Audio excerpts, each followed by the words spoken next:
Oke, kali ini kita akan membahas tentang tata surya. Nah, soal pertama, Fermi ditugasi oleh profesor untuk mengamati bulan sabit dan bulan purnama selama 1 bulan. Fermi hanya dapat melaporkan kejadian yang sebenarnya terjadi kepada profesor. Hasil pengamatan Fermi yang tepat adalah, nah ini berkaitan dengan fase-fase bulan. Kita lihat fase bulan adalah seperti ini.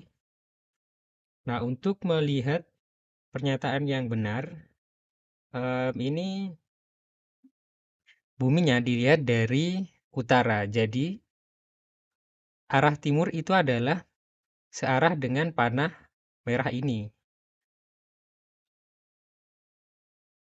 Arah timur adalah berlawanan dengan arah jarum jam, ini adalah timur, dan barat itu adalah sebaliknya. Kita lihat pernyataan pertama, Fermi melihat bulan sabit di arah barat di saat matahari terbit. Saat matahari terbit berarti adalah ketika di bawah sini. Nah, berarti ke kanan ini adalah timur dan ke kanan adalah barat. Fermi melihat bulan sabit di arah barat. Nah, dapat dilihat di sini bulan sabitnya adalah di arah timur. Berarti pernyataan yang pertama ini adalah salah. Yang kedua, Fermi melihat bulan purnama terbit di timur saat matahari terbit. Matahari terbit berarti di bawah sini. Nah, ini terlihat bulan purnama itu berada di sebelah kiri atau di sebelah barat. Berarti pernyataan kedua ini juga salah. Yang ketiga, Fermi melihat bulan purnama terbit di barat saat matahari terbenam. Nah, untuk yang C ini, bulan purnama terbit di barat saat matahari terbenam. Matahari terbenam berarti berada di atas sini. Kalau di atas ini berarti timur itu adalah ke kiri dan barat itu adalah di kanan. Nah, berdasarkan jawaban C ini, bulan purnama terbit di barat. Nah, berdasarkan gambar ini dapat dilihat bulan purnama itu ada di kiri, yaitu di timur. Jadi ini juga salah.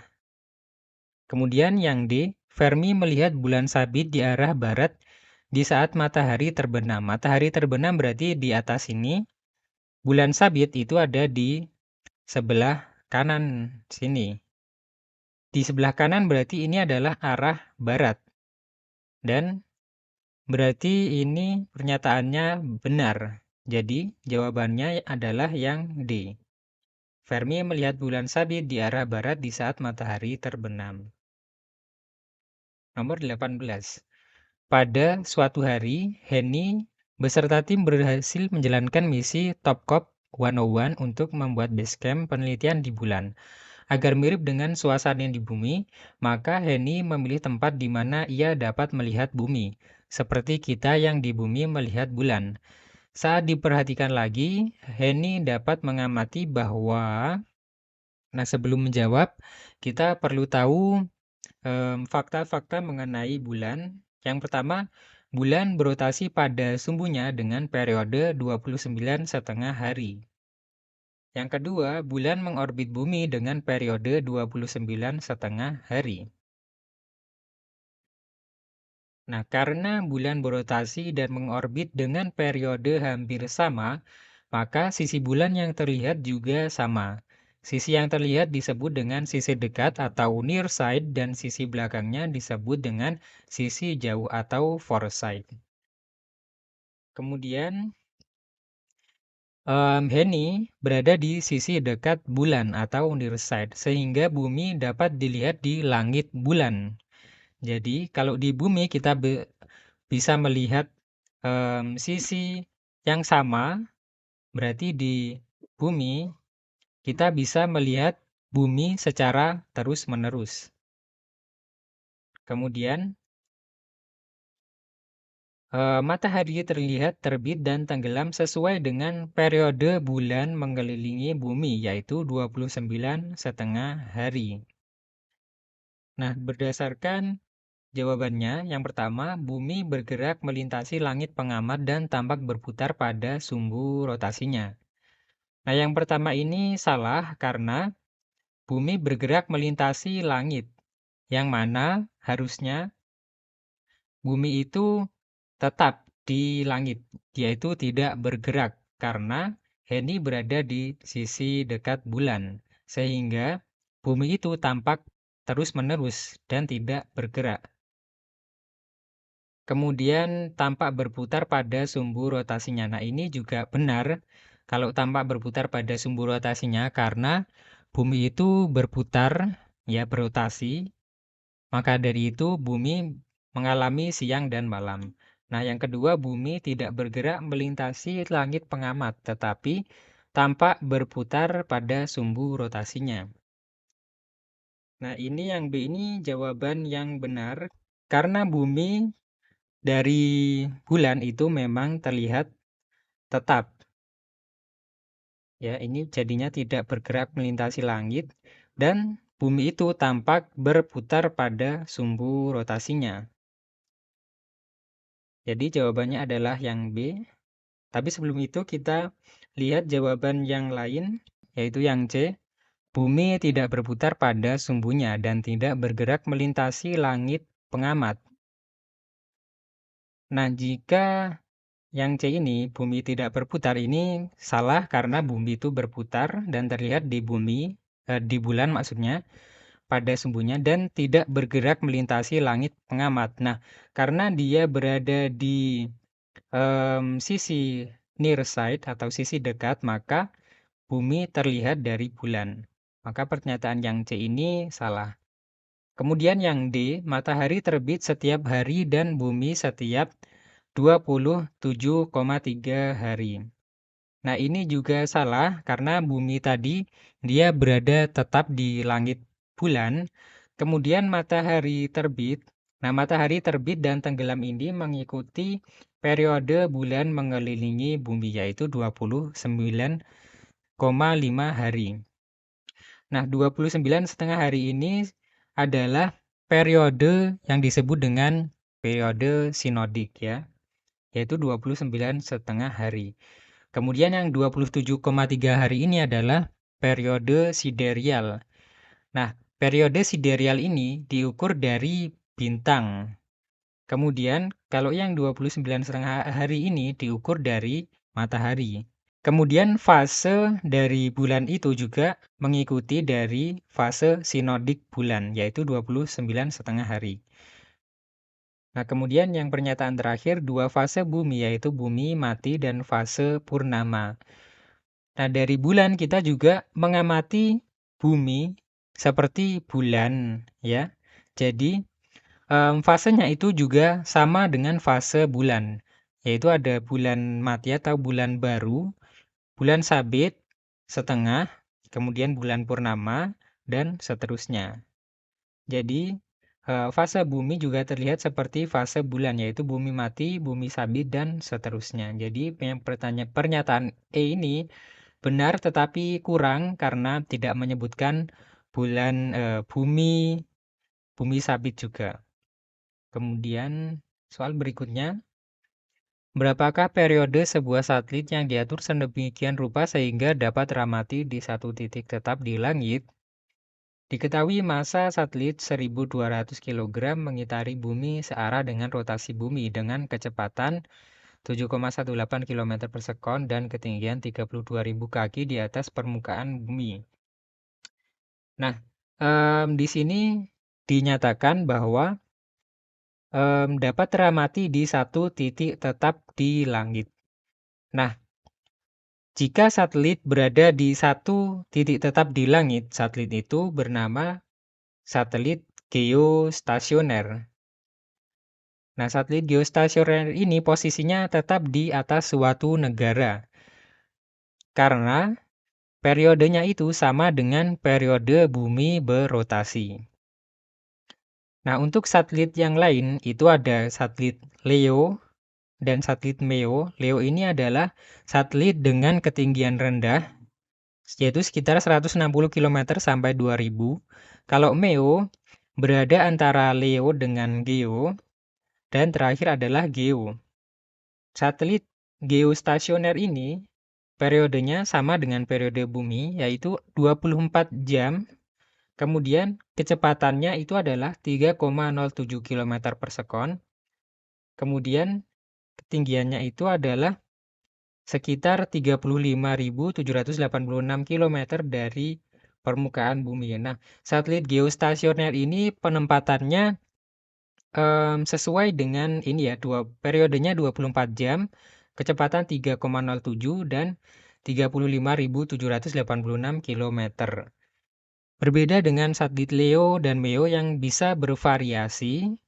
Nah, karena satelit geostasioner ini berada pada satu titik saja, sehingga dia harus memiliki spesifikasi yang tertentu, yaitu spesifikasi ini. Nah, kemudian ini dinyatakan massa satelit 1200, kemudian kecepatannya 7, ketinggiannya 32.000 kaki. Nah, ini sebenarnya tidak tepat pernyataannya karena kalau dinyatakan seperti ini tidak termasuk dengan satelit geostasioner. Artinya nanti dia tidak tepat di satu langit. Dia berpindah-pindah. Jadinya ini tidak tepat ya.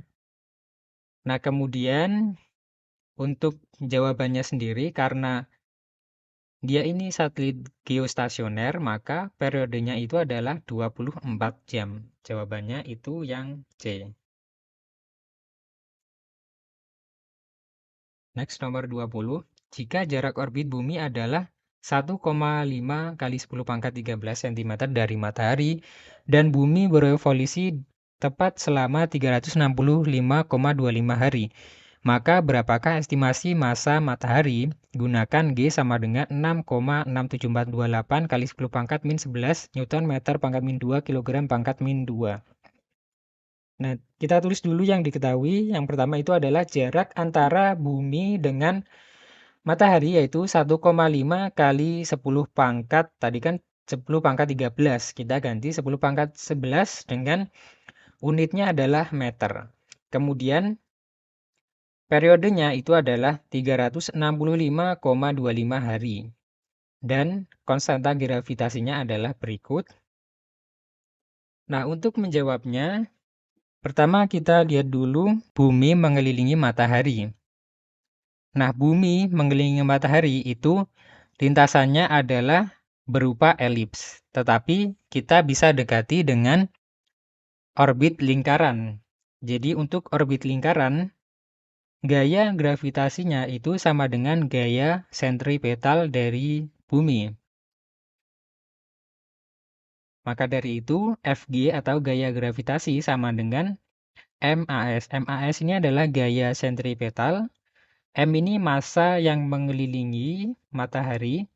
AS ini adalah percepatan sentripetalnya. Nah, kemudian gaya gravitasi itu adalah G ME MS per R ES kuadrat. ME ini adalah massa bumi, MS ini adalah massa matahari, RES ini adalah jarak antara bumi dengan matahari, sama dengan ME ini adalah massa bumi. Omega kuadrat ini adalah kecepatan sudut bumi mengelilingi matahari dikali RES. Nah, M omega kuadrat R ini adalah gaya sentripetalnya. Kemudian ME dan ME ini bisa dicoret, jadinya G MS per RES kuadrat sama dengan omega kuadrat RES. Maka dari itu didapat massa matahari itu sama dengan omega kuadrat RES pangkat 3 per G. Nah, omega ini bisa dicari dengan rumus 2pi per T. T ini adalah periodenya. Nah, periodenya ini harus dihitung dengan satuan internasional, yaitu memakai detik. Nah, untuk mencarinya, tadi kan periodenya itu adalah 365,25 hari. Kita kalikan 1 hari itu 24 jam dan dikalikan 1 jam itu adalah 3.600 detik. Kita dapatkan periodenya itu adalah 3,16 kali 10 pangkat 7 detik. Dengan memasukkan nilai T ini ke persamaan omega, didapatkan omeganya itu adalah 2 kali 10 pangkat min 7 radian per sekon. Nah, kemudian kita masukkan nilai-nilai yang sudah diketahui ke persamaan masanya. Jadinya MS sama dengan 2 kali 10 pangkat min 7 dan seterusnya. Nah, dengan menghitung nilai berikut ini, didapatkan nilai massa matahari itu adalah 2 kali 10 pangkat 30 kg. Nah, kemudian karena di jawabannya ini satuannya itu adalah gram, maka kita harus ubah dulu kilogram menjadi gram. Karena 1 kilogram itu adalah 1000 gram, sehingga massa matahari itu adalah 2 kali 10 pangkat 33 gram. Jadi jawabannya itu adalah yang B. Soal berikutnya, apabila jarak bumi matahari menjadi 5/3 kali dari jarak semula, maka besarnya gaya gravitasi antara bumi dan matahari menjadi... Nah, untuk gaya gravitasi kita tahu rumusnya adalah F sama dengan G M1 M2 per R12 kuadrat. Nah, dari sini kita tahu kalau gaya gravitasi itu adalah berbanding terbalik dengan jarak kuadratnya. Maka dari itu kita bisa langsung mensubstitusi jarak akhirnya ke sini. Jadinya gaya akhirnya itu sama dengan 1/5/3 karena tadi jaraknya menjadi 5/3-nya dikuadratkan dikali dengan gaya awalnya. Sehingga didapatkan gaya akhirnya itu adalah 9/25 kali gaya awalnya. Nah, 9/25 ini itu sama dengan 0,36. Jadi jawabannya itu adalah yang D. 0,36 kali daripada gaya gravitasi sekarang. Nah, kemudian nomor 22. Menurut resolusi IAU atau International Astronomical Union pada 24 Agustus 2006 di Praha, Cekoslovakia, Pluto tidak lagi diklasifikasikan sebagai planet di tata surya kita karena suatu benda bisa dikategorikan sebagai planet jika memenuhi 3 syarat berikut ini. Yang pertama itu adalah mengorbit matahari. Nah, jadi suatu planet harus mengorbit matahari. Nah, jika suatu benda tersebut tidak mengorbit matahari, maka benda tersebut tidak dikategorikan sebagai planet. Contohnya itu adalah bulan. Nah, karena bulan itu mengorbit bumi, jadi tidak dikategorikan sebagai planet. Kedua, masanya cukup besar sehingga berbentuk bulat. Nah, yang kedua ini di luar angkasa terdapat banyak sekali objek. Nah, objeknya itu juga bentuknya bermacam-macam seperti asteroid yang bentuknya itu tidak beraturan. Nah, ketika masanya itu sangat besar, maka bentuknya itu akan semakin bulat karena dia akan berotasi sehingga bentuknya itu bulat. Yang ketiga, bersih dari objek lain di lintasan orbitnya. Maksudnya itu adalah di lintasan orbitnya itu tidak ada benda lain yang besarnya hampir sama dengan objek tersebut dan sehingga gravitasi dari objek tersebut tidak dominan. Nah, untuk kasus Pluto ini memenuhi syarat 1 dan 2. Dia mengorbit matahari dan masanya cukup besar sehingga berbentuk bulat. Namun untuk kriteria yang ketiga, dia tidak memenuhi karena Pluto itu berada di sabuk Kuiper. Karena di sabuk Kuiper ini terdapat banyak sekali objek-objek selain Pluto yang masanya mendekati Pluto dan bentuknya juga bulat. Nah, sabuk Kuiper Dapat dilihat ini sabuk Kuiper itu adalah yang titik-titik putih ini, yang banyak sekali. Ini adalah sabuk Kuiper. Sabuk Kuiper sendiri adalah sebuah wilayah di tata surya yang berada dari sekitar orbit Neptunus sekitar 30 SA atau satuan astronomi sampai jarak 50 SA dari matahari. Objek-objek di dalam sabuk Kuiper ini disebut sebagai objek trans-Neptunus. Nah, sebenarnya di sini jawabannya itu tidak ada yang tepat, tetapi yang berdekati itu adalah yang E, yaitu orbitnya memotong lintasan Neptunus dan masanya terlalu kecil. Di sini Pluto memang orbitnya itu memotong lintasan Neptunus, tetapi ini tidak ada kaitannya dengan kriteria planet dan masanya terlalu kecil. Masa yang terlalu kecil ini bisa jadi benar karena untuk syarat yang nomor 3 ini bersih dari objek lain di lintasan orbitnya itu maksudnya benda tersebut harus mempunyai gravitasi yang dominan di lintasannya. Nah, karena dia Pluto masanya terlalu kecil, artinya itu dibandingkan dengan objek lain di lintasan sabuk Kuiper ini ada objek yang hampir sama dengan Pluto atau bahkan lebih besar sehingga dia tidak dikategorikan sebagai planet. Nah, kemudian sabuk Kuiper ini berada di antara Neptunus dengan 50 SA.